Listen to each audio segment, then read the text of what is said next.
Hola, hola, saludos a todos a este nuevo video y en esta oportunidad voy a leerles o comentarles un esbozo de un artículo muy bueno relacionado a Bobby Fischer, una mini biografía que leí hace algunos días en un diario digital, específicamente en Infobae. El enlace al artículo lo colocaré en la descripción del video. El título del artículo es el siguiente: Apogeo y ocaso de un ajedrecista único, 10 historias alrededor de Bobby Fischer. Y fue escrito por Carlos Hilardo. Realmente muy buen artículo, completo, y esboza muy bien la vida del gran genio estadounidense. Y comienza de la siguiente manera. Robert James Fischer, nacido en Chicago el 9 de marzo de 1943 y fallecido en Reykjavik el 17 de enero del 2008, a los 64 años, curiosamente el mismo número de cuadros que un tablero de ajedrez. Fue uno de los mejores ajedrecistas de la historia de este juego y su mayor leyenda. Su atribulada vida, con una familia de utilería, madre paranoica, padre oscurecido y hermana ausente, fue atrapada tanto por la literatura, representada en el teatro y adaptada por el cine. Poseedor de un cociente intelectual superior al de Einstein, volcó toda su libido en descifrar los entresijos del juego. En 1972, a los 29 años, se convirtió en el 12º campeón mundial de ajedrez, interrumpiendo el hegemónico reinado soviético desde 1948. Historia número 1. Su verdadero linaje. El pequeño Bobby nació en el Hospital Michael Reese de Chicago el 9 de marzo de 1943 y fue registrado como Robert James Fischer, hijo de Regina Wender, una enfermera suiza, y Hans Gerhard Leibscher, un biólogo alemán que había modificado su apellido por el de Fischer para que la fonética suavizara su condición de judío en tiempos en los que se arraigaba el antisemitismo en Alemania. La pareja se conoció y se casó en Moscú en 1933, pero el amor huyó como el verde en otoño. Se separaron en 1937 tras el nacimiento de su hija Johanna, hermana y 6 años mayor que Bobby. En 1938, simulando una cordial convivencia familiar, los Fischer intentaron su ingreso a Estados Unidos, pero Hans fue rechazado por su nacionalidad y vínculos con el comunismo. Ante la negativa del Departamento de Migraciones, siguió solo su marcha hacia Chile. Recién en 1945, Regina y Hans firmaron el divorcio. Allí el investigador alemán se enteró que era padre de un niño sin haber participado del parto ni el convite.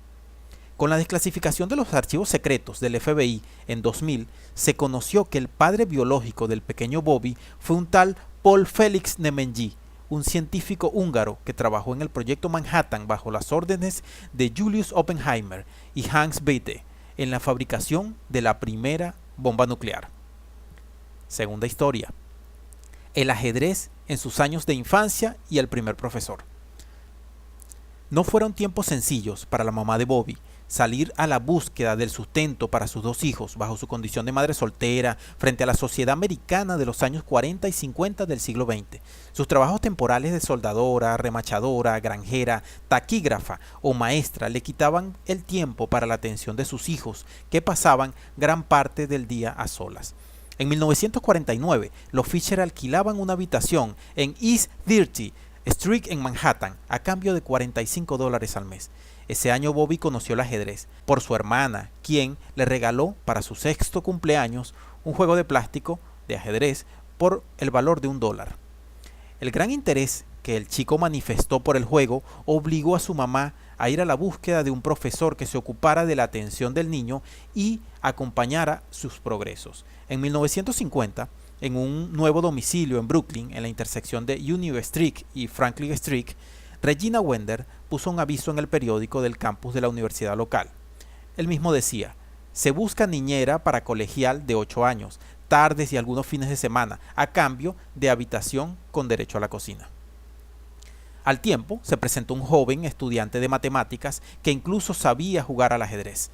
Biógrafos de la vida de Bobby aseguran que tras los saludos formales entre Regina, Bobby y su flamante profesor, el niño miró fijamente a los ojos a su futuro educador y le preguntó: ¿tú eres campeón mundial de ajedrez? A lo que el estudiante de matemáticas se atajó y respondió rápidamente: no, Bobby, yo solo soy tu profesor de ajedrez. Tras un breve silencio, el niño reaccionó con la velocidad de un rayo y lo sentenció.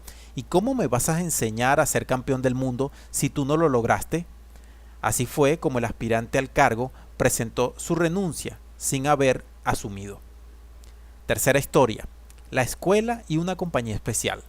En 1952, Regina consiguió una beca para matricular a Bobby en el colegio Brooklyn Community Woodward, una escuela progresista de 150 alumnos cuya enseñanza se basaba en los principios de Johann Pestalozzi, educador suizo del siglo XVIII que se oponía a los ejercicios de memorización y la disciplina estricta. Los pupitres en el aula no estaban colocados de manera fija y fomentaba el estudio a través del juego. Tal vez porque Fisher y la escuela eran como alfiles de distinto color, jamás el joven logró adaptarse. Las autoridades del establecimiento consiguieron morigerar su enfado cuando lo señalaron para que fuera el encargado de la enseñanza del ajedrez a sus compañeros. La calma fue pasajera, pero al menos consiguió complementar la primaria, sus etapas básicas de estudio. Luego de su adolescencia, y gracias a los esfuerzos de sus profesores de ajedrez, Carmen Nigro, presidenta del Club de Ajedrez de Brooklyn, y Jack Collins, reemplazantes de la figura paterna ausente, Bobby fue admitido para completar el secundario en una escuela privada, el Instituto Erasmus Hall de Brooklyn.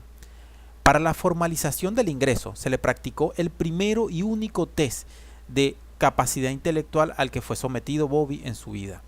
El resultado arrojó una puntuación superior a la obtenida por Albert Einstein. Si bien no era un alumno conflictivo, Fisher, con su prodigiosa inteligencia, no sacó provecho de esa selecta formación. Una de sus compañeras de aula fue nada más y nada menos que Barbara Streisand, la mujer que años más tarde se convertiría en una de las estrellas más rutilantes de la música y el cine de ese país. Bobby y yo fuimos dos inadaptados en el aula, almorzábamos juntos y guardo fresco el recuerdo de su risa a carcajadas mientras leía la revista Matt. También era habitual verlo con la mirada apuntando al infinito y haciendo profundos silencios. Sé que era un chico singular, pero para mí era bastante sexy, aseguró la artista que vendió más de 200 millones de discos en el mundo. Fisher completó la escuela hasta los 16 años, es decir, hasta la edad legal a la que estaba obligado para su formación. Luego se marchó y jamás regresó. Guardaba un singular enojo contra su formación. Siempre culpó al colegio como una pérdida de tiempo que le impedía dedicarle más horas de estudio al ajedrez. Enterados de ese pensamiento, un grupo de ajedrecistas argentinos conocieron a Fischer cuando llegó a Buenos Aires en 1960, con 17 años, para jugar el magistral sesquicentenario de la patria, entre ellos Dan Benninson y los maestros Oscar Pano y Raúl Sanguinetti. Decidieron invitarlo a cenar esa noche y aprovechar el encuentro para aconsejarlo de la importancia de la educación en su formación. Bobby, ¿qué vas a hacer con el colegio? Deberías seguir estudiando, ¿no te parece? Tras una pausa eterna, el joven miró a todos sus compañeros y en perfecto castellano les respondió: el colegio es inservible, allí no te enseñarán nada. Y antes de una eventual pregunta, completó: la escuela no sirve, hay que levantarse temprano y lo peor es que no se gana dinero. Cuarta historia: asistente de Bobby Fischer. En el mundo del ajedrez, el trabajo de asistente o analista del maestro puede sobrepasar los límites del tablero e incluso puede sufrir alguna transformación y convertirte en ayudante, acompañante, asesor, defensor e incluso mucamo. Uno está allí para acompañarlo y se somete a sus deseos y hace todo por complacerlo, contó alguna vez el gran maestro argentino Oscar Pano, tras su experiencia como analista de Víctor Kornoich en su match contra Anatoly Karpov en 1978 en Filipinas. En 1958, a los 15 años, Bobby Fischer, campeón norteamericano, fue invitado al torneo interzonal en Portoroz, Yugoslavia. La competencia, con 21 jugadores, clasificaría a los 6 mejores al ciclo de candidatos, y allí surgiría el desafiador o el retador al título mundial en poder del soviético Mikhail Bobiknik. Fischer viajó acompañado por Jack Collins y William Lombardi, 6 años mayor que Fischer y también flamante campeón mundial juvenil en Toronto en 1957.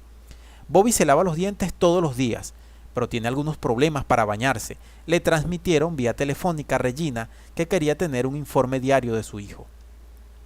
Bobby jugó de manera brillante y alcanzó el sexto lugar entre los mejores. Además se convirtió en el ajedrecista que a más temprana edad, a los 15 años y 6 meses, lograba el título de Gran Maestro. Pero no contó con la permanente atención de Lombardi. Viajó también como representante de la Federación Norteamericana de Ajedrez, ya que estuvo muy ocupado en las reuniones del Congreso de la FIDE y sin tiempo para dedicarle a Fischer. Por eso, para el siguiente paso, el ciclo de la candidatura, que por propuesta del dictador yugoslavo Mariscal Tito, un fuerte también aficionado al ajedrez, se jugaría en la ciudad de Bled, Zagreb y Belgrado. La Federación Norteamericana decidió la contratación del maestro danés Ben Larsen como analista de Bobby Fischer. Tras una escala en Zúrich, Bobby llegó a Yugoslavia provisto de una pesada valija con bibliografía de ajedrez y algunas obras clásicas de literatura. La relación y convivencia de maestro-asistente entre Fischer y Larsen arrancó muy mal. En la primera semana de la competencia, Bobby sufrió un fuerte resfrío, incluso con altos grados de fiebre. Su juego decayó y eso le costó algunas derrotas sorpresivas en las primeras rondas. Larsen, preocupado, consultó con un médico y le solicitó alguna medicación para que su pupilo se restableciera rápidamente. Entre las sugerencias del profesional se le indicaba la aplicación de varias sesiones de vaos durante el día, baños de vapor. Pese a los ruegos de Larsen, que ya había dejado atrás su función de asistente por la de responsable de la salud del niño, Fischer se negaba a colocar su cara frente al vapor de una olla con agua y su cabeza cubierta por una frazada. Desesperado, el danés le dijo: Bobby, no puede ser, tienes que curarte rápido para volver a jugar, y los vaos son la solución. Fischer lo escuchó y con sus 15 años a cuestas le dijo: solo con una condición. Revolvió entre los libros ocultos de su valija y sacó un ejemplar de Los Tres Cerditos, fábula animada que popularizó Walt Disney. Solo me haré los vaos si tú me lees este cuento durante cada sesión. Frente al desconcierto y sin reacción, Larsen aceptó la propuesta que redundaría en una rápida recuperación del joven y que destrabó el conflicto para que la relación siguiera su curso hasta el final del certamen. Como aclaración, nunca más Fischer y Larsen volvieron a trabajar juntos. Quinta historia. Cantidad de trajes.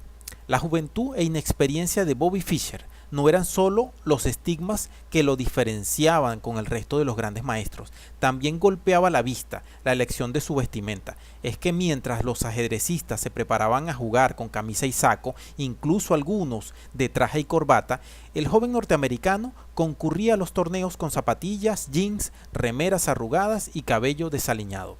En 1960, Bobby, acompañado por Miguel Najdorf, quiso ingresar al casino de Mar de Plata, pero no tenía un saco para su admisión.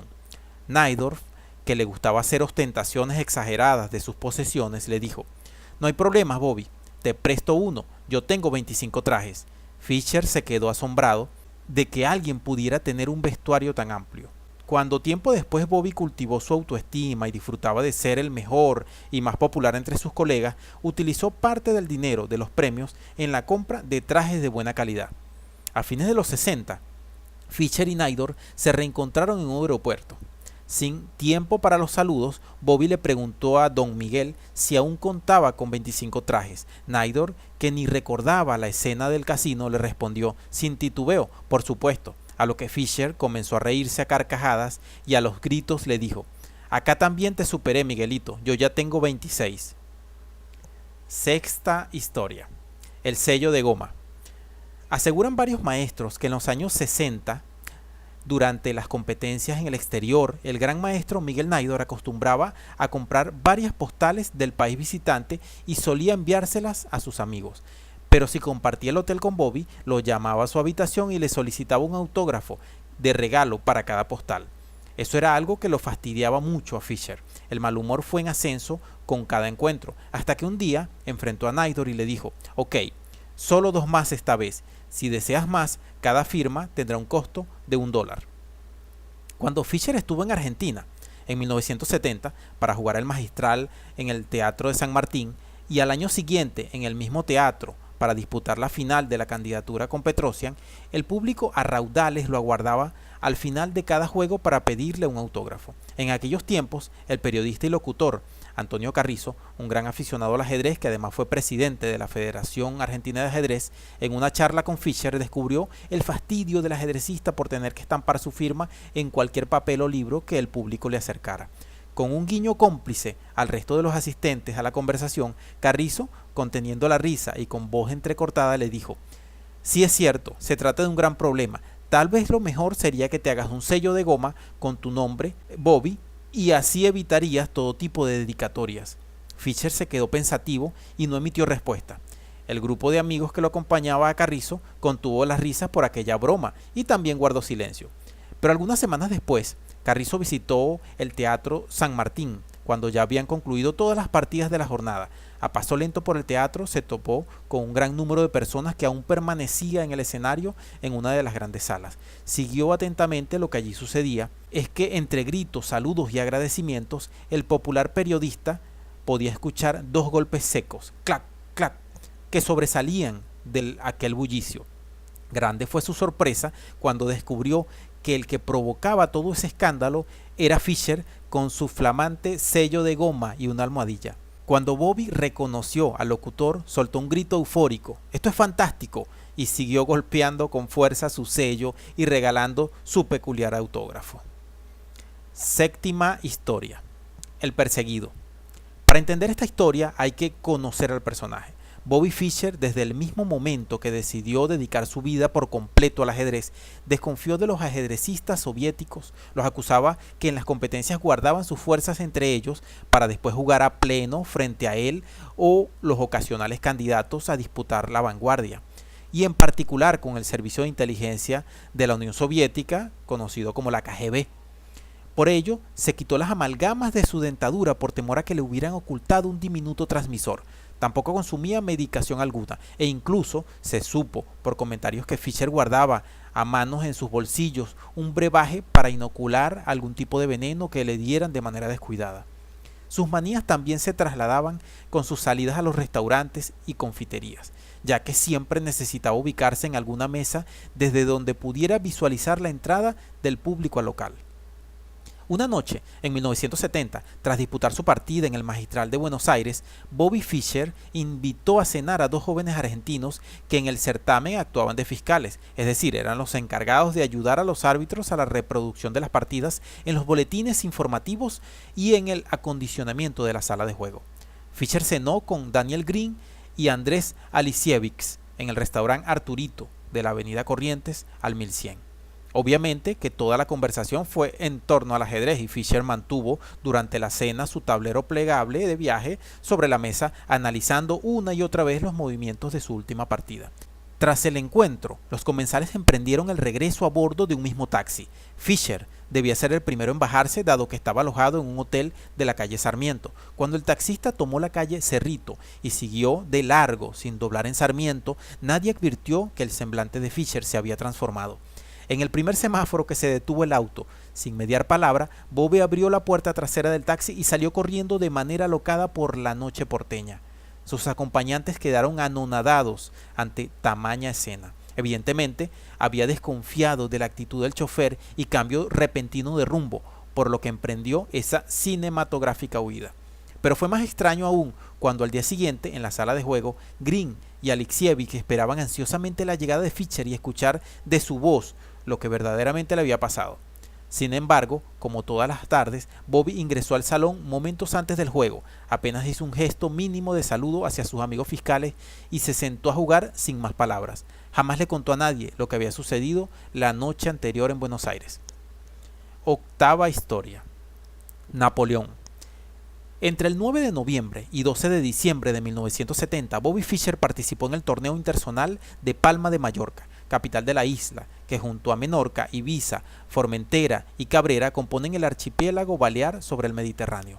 Palma, ciudad turística por antonomasia y sitio elegido por la realeza española para su descanso en el castillo de Bellver, recibió a los mejores 24 ajedrecistas de aquel momento que disputarían la competencia y de la que solo los 6 mejores clasificados accederían al ciclo candidatos. le sacó 3 puntos de ventaja al lote de escoltas. Ganó las últimas 7 partidas consecutivas que, sumadas a sus siguientes pasos en la candidatura, lo ubicó frente al récord aún vigente de 20 victorias consecutivas ante grandes maestros. Curiosamente, en la última jornada, Fischer, ya ganador del certamen, debía jugar con el gran maestro argentino Oscar Pano. Pero un cambio en la reglamentación por parte de los organizadores molestó al ingeniero Pano, que decidió no presentarse a jugar. Las partidas estaban programadas para las 16 horas del sábado, pero como Fischer respetaba el Sabbat, el juego fue reprogramado para las 19. El malestar del argentino sucedió porque él advirtió con antelación a los organizadores que las partidas de la última rueda debían empezar todas al mismo horario y que si no lo respetaban, él no jugaría. Los organizadores le dijeron que se ocuparían del tema, pero eso no fue cierto. Al parecer Fischer no estaba enterado de ese suceso.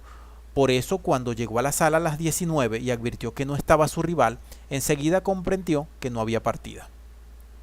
Fischer salió disparado a la habitación de Pano y, tras algunos golpes en la puerta, este le abrió. «Vamos, Oscar, tienes que venir a jugar».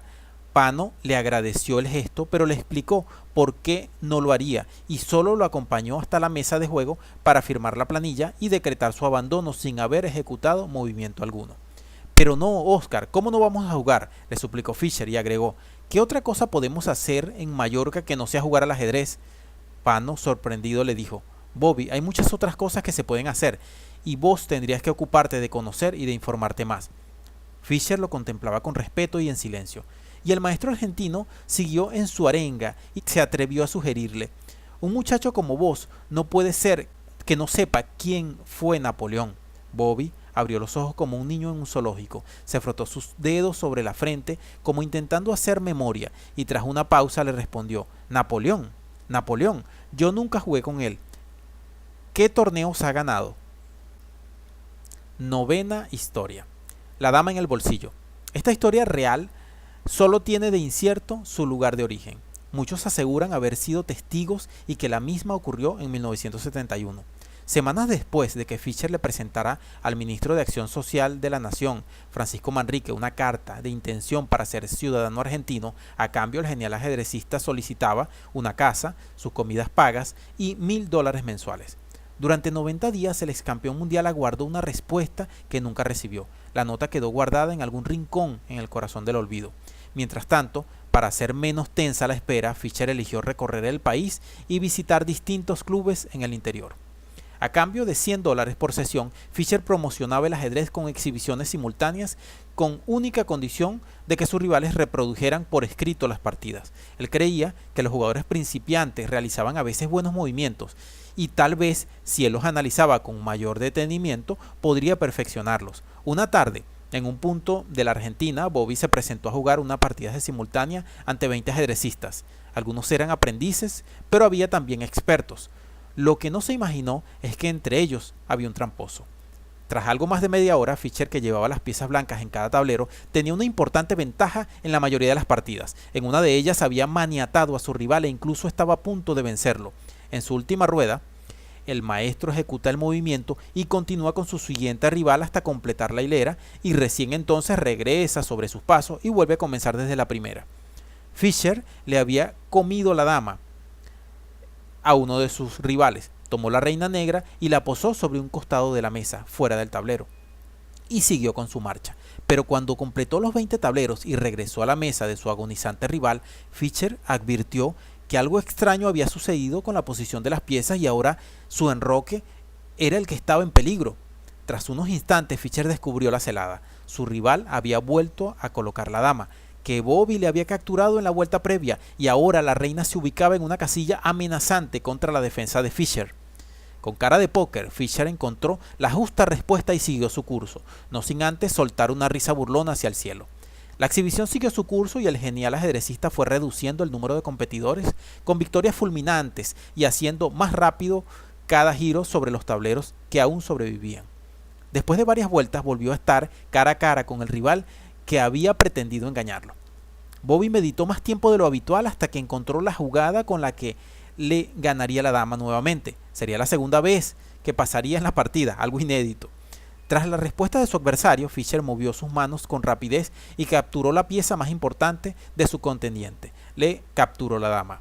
Se quedó mirando la pieza y la cara de su rival. Amagó en apoyar el trebejo sobre un costado de la mesa como lo había hecho media hora antes, pero esta vez fue más listo. Apretó fuertemente la dama y se la guardó en el bolsillo. Ya no volverían a engañarlo. Pocas jugadas después ganó la partida. Todo un maestro. Décima y última historia. Fischer y la Guerra Fría. El match en Reykjavik en 1972 entre el entonces campeón mundial, el soviético Boris Spassky, y su desafiador norteamericano Robert Fischer se trató de uno de los mayores atractivos duelos de la historia del ajedrez. El que más espacio ocupó en la prensa, cuya cobertura demandó más de 300 corresponsales. En tiempos de la Guerra Fría, el enfrentamiento entre dos representantes del comunismo y capitalismo despertó todo tipo de suspicacias e intereses. De la alta carga de sainetes que se dispararon antes, durante y después del match, ¿acaso estas dos alocadas historias sirvan para pintar cuánto más que un título mundial de ajedrez estuvo aquella vez en juego? El duelo debía comenzar el 2 de julio, pero Fischer no aceptaba las condiciones. Los $125.000 en premios les parecían muy poco y exigía un 30% de la recaudación por entradas y derechos televisivos. Dado que los organizadores no querían arriesgar más dinero, dudaban que la sala estuviera colmada con 4.000 espectadores cada día y necesitaban mayor ingreso para cubrir los gastos de hospedaje de las delegaciones. Las negociaciones estaban estancadas. Ni siquiera la aparición de un mecenas, James Slater, que ofreció otros $125.000 para sumar al premio, conmovieron a Fischer. En tanto, la prensa internacional, en las portadas de los principales diarios del mundo, acusaban al norteamericano de querer boicotear el match y que con sus actitudes dañaba la imagen del campeón mundial y se burlaba de los aficionados y organizadores islandeses. Fue entonces cuando el presidente norteamericano Richard Nixon efectuó dos movimientos decisivos. Primero, se comunicó con el fotógrafo de la revista Life, Harry Benson, para que le transmitiera al propio Fischer el gran respeto que sentía por él, porque lo consideraba un luchador y que ganara o perdiera lo quería recibir al final del encuentro en la Casa Blanca.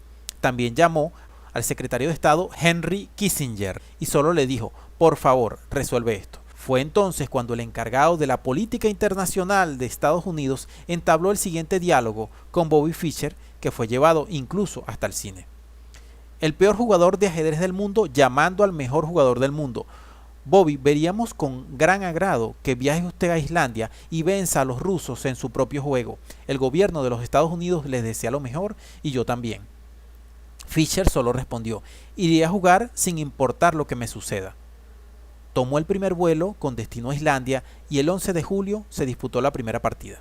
El siguiente disparate sucedió casi sobre la finalización del match. Después de 20 partidas, de 24 previstas para el final del encuentro, Fischer se imponía por 11,5 a 8,5. Necesitaba solo un punto de los 3 que restaban para quedar campeón mundial. La delegación soviética, desesperada por la pérdida del reinado hegemónico de 24 años, desde 1948 a 1972, recurrió a la denuncia para detener o poder postergar el match. Presentó un escrito a los organizadores en el que alertaba: Fischer está influyendo en el comportamiento de Spassky, se vale de sustancias químicas o medios electrónicos. Fueron convocados de urgencia a la sala de juego la policía de Reykjavik y varios científicos islandeses para que hicieran una profunda investigación en la sala de juego: mesas, piezas, relojes y sillones. El control fue tan cuidadoso que hasta se realizaron radiografías de las sillas de los jugadores. Personal policial caminaba por la sala de juego con bolsas de plástico vacías, como intentando capturar el aire. Habían transcurrido más de 6 horas de trabajo y la delegación soviética insistía que debían extremarse los controles y que también alcanzara los focos de iluminación del escenario. Un policía y un asistente subidos a una escalera comenzaron a desenroscar las esferas de la pantalla de iluminación, cuando de pronto se les oyó decir: aquí hay algo. Todos los representantes salieron disparados hacia el escenario. Fue entonces cuando la policía contó su descubrimiento: 2 moscas muertas. Ese fue el punto final para una noche de dislates y telón para esta crónica. El texto completo, al cual he leído de manera íntegra, lo pueden leer de igual manera en el enlace que voy a dejar a continuación en la descripción del video. Por ahora ese fue, digamos que, la breve o brevísima historia porque hay muchísimo más detrás de toda la vida del gran genio Bobby Fischer, que seguramente en algún otro video podré expandir con mayor detalle. Espero les haya gustado esta crónica o videocrónica digital que he hecho, porque me pareció realmente buena, importante, porque muestra un poco de los aspectos de la vida del gran genio norteamericano. Espero les haya gustado el video. Pronto estaré subiendo otra serie de videos, otro tipo de videos, muchas biografías, partidas comentadas y uno que otro detalles tipo curiosidades o anécdotas que son realmente vistosos para todos los que amamos este deporte, el juego ciencia, el ajedrez. Si les gustó el video, por favor compártalo. No olviden suscribirse si aún no están suscritos, que seguramente el contenido que estaré publicando irá en crecimiento y mejoría. Espero que estén todos bien y me despido. Saludos.